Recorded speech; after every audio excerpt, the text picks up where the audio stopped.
Halo semuanya, pernah gak sih lu lihat orang di media sosial ngomel-ngomel soal pemerintah? Ada yang bilang itu penghinaan, ada yang bilang itu bentuk dari kebebasan berpendapat itu sendiri. Hari ini kita akan belajar batas antara memang kebebasan berpendapat atau itu memang mengejek pemerintah atau sudah kelewat batasnya.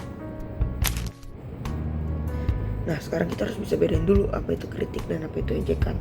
Kritik itu disampaikan dengan tujuan membangun. Misalnya, pemerintah sebaiknya memperbaiki sistem pendidikan agar lebih merata. Kalimat itu menunjukkan kalau itu memang tujuan itu membangun tanpa ada menjatuhkan pihak lain gitu ya.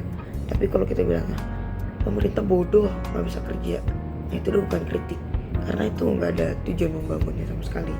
Itu cuma ada ejekan yang bisa dianggap menghina. Jadi bedanya itu cuma satu kata, niat dan cara penyampaian. Kalau niatnya baik dan bahasanya sopan itu udah pasti kritik. Tapi kalau niatnya aja udah menjatuhkan dan penuh emosi itu ejekan. Contoh kasus nyata yang udah pernah terjadi itu kasusnya si Jerings SID. Dia pernah mengkritik keras soal kebijakan pemerintah dan pandemi lewat media sosial. Sebagian orang bilang itu kebebasan pendapat, tetapi karena bahasanya dianggap menyinggung dan menuduh lembaga tertentu, akhirnya kasus itu sampai ke pengadilan. Kasus ini jadi pelajaran besar kalau kita mau menyampaikan kritik, pilih kata dengan bijak. Karena di dunia demokrasi, kritik boleh, tapi tetap harus sopan dan berdasarkan fakta. Berpendapat itu hak kita semua, tapi tanggung jawab itu ada di tangan kita.